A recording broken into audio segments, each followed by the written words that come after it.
Di hamparan padang rumput Mongolia yang luas, pada tahun 1162, lahirlah seorang anak laki-laki bernama Temujin. Ia adalah putra dari Yesugei, seorang kepala suku kecil dari klan Borjigin, dan ibunya bernama Hoylun. Nama Temujin diberikan karena ayahnya baru saja menangkap dan membunuh seorang musuh bernama demikian. Temujin lahir bukan di tengah kekayaan, melainkan dalam kehidupan keras bangsa pengembara yang selalu berpindah mengikuti musim dan rumput untuk ternak mereka. Saat Temujin berusia 9 tahun, ayahnya merencanakan pernikahannya dengan seorang gadis bernama Borte dari klan Onggirat. Namun tak lama setelah itu, Yesugei diracun oleh musuh lamanya, suku Tatar. Kematian sang ayah membawa bencana. Temujin dan keluarganya diusir dari klan mereka sendiri dan hidup sebagai buangan, berjuang untuk bertahan hidup dengan mencari akar-akaran dan ikan kecil dari sungai. Dalam kesendirian dan kelaparan inilah karakter Temujin terbentuk. Kuat, tak tergoyahkan, dan belajar bahwa kekuasaan adalah segalanya di dunia stepa. Masa remajanya penuh penderitaan dan konflik. Ia bahkan membunuh saudara tirinya demi mempertahankan posisi kepala keluarga. Tak lama kemudian, ia ditangkap oleh klan Taichiut dan dijadikan tawanan, dipermalukan dengan dikalungi papan kayu. Namun Temujin berhasil melarikan diri dengan bantuan seorang penjaga yang menghormatinya secara diam-diam. Dari peristiwa itu, ia belajar tentang pentingnya kesetiaan dan balas budi, nilai-nilai yang kelak menjadi dasar kekaisarannya. Setelah bebas, Temujin mulai mengumpulkan pendukung. Ia kembali pada Borte dan menikahinya. Tapi kemudian Borte diculik oleh suku Merkit. Temujin membentuk aliansi sementara dengan sahabat masa kecilnya Jamuha, dan juga tokoh kuat lainnya seperti Togrul, pemimpin suku Krait. Bersama-sama, mereka menyerang Merkit dan berhasil menyelamatkan Borte. Namun, setelah kemenangan itu, jalan mereka mulai terpecah. Temujin ingin menciptakan sistem baru berdasarkan kemampuan dan kesetiaan, bukan berdasarkan keturunan bangsawan. Sebaliknya, Jamuha tetap mempertahankan tatanan aristokrasi lama. Pertikaian dua sahabat itu memuncak dalam pertempuran besar pada tahun 1187. Jamuha menang dan melakukan pembantaian terhadap 70 jenderal Temujin, memenggal kepala mereka dan merebusnya sebagai peringatan. Temujin berhasil melarikan diri dan tidak pernah melupakan kekejaman itu. Selama bertahun-tahun berikutnya, ia terus memperkuat basis pendukungnya. Ia membentuk struktur militer yang disiplin, membagi pasukannya dalam kelompok 10, 100, dan 1000.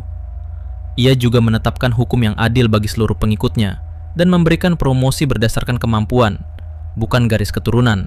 Pada tahun 1206, setelah melalui berbagai kemenangan, seluruh suku Mongol bersatu dalam sebuah kurultai agung. Di sana, Temujin dinobatkan sebagai Genghis Khan, yang berarti penguasa semesta. Ia kini bukan sekadar pemimpin suku, melainkan pemimpin seluruh bangsa Mongol yang dulunya tercerai-berai.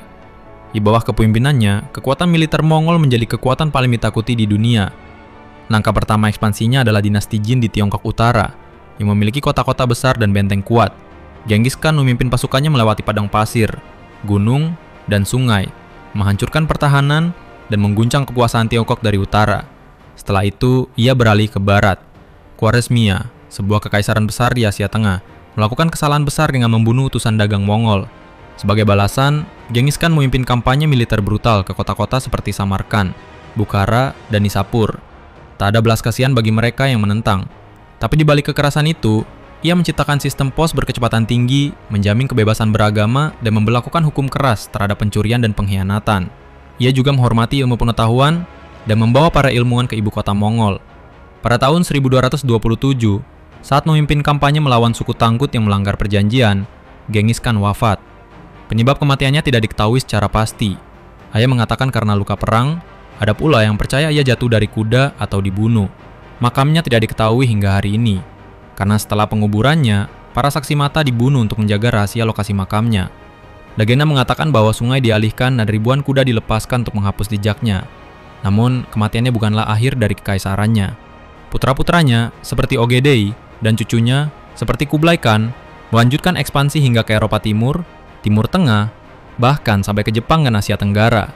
Pada masa kejayaan kekaisaran Mongol, wilayah kekuasaannya membentang dari Laut Kaspia hingga Samudra Pasifik, kekaisaran darat terbesar dalam sejarah umat manusia. Genghis Khan tidak meninggalkan istana mewah atau patung emas, namun ia meninggalkan jejak abadi dalam sejarah manusia. Ia mengubah tatanan dunia lama, menghancurkan kekaisaran besar, dan menciptakan sistem militer dan hukum yang sangat efektif. Hingga hari ini, ilmuwan genetika menemukan bahwa Sekitar 16 juta pria di dunia membawa garis keturunan langsung dari dirinya, sebuah warisan biologis dari seorang penggembala kecil yang menaklukkan dunia. Genghis Khan bukan hanya seorang penakluk, ia adalah simbol dari kekuatan, visi, dan keteguhan dalam menghadapi dunia yang kejam. Dari bayi yatim piatu di padang stepa, menjadi penguasa semesta.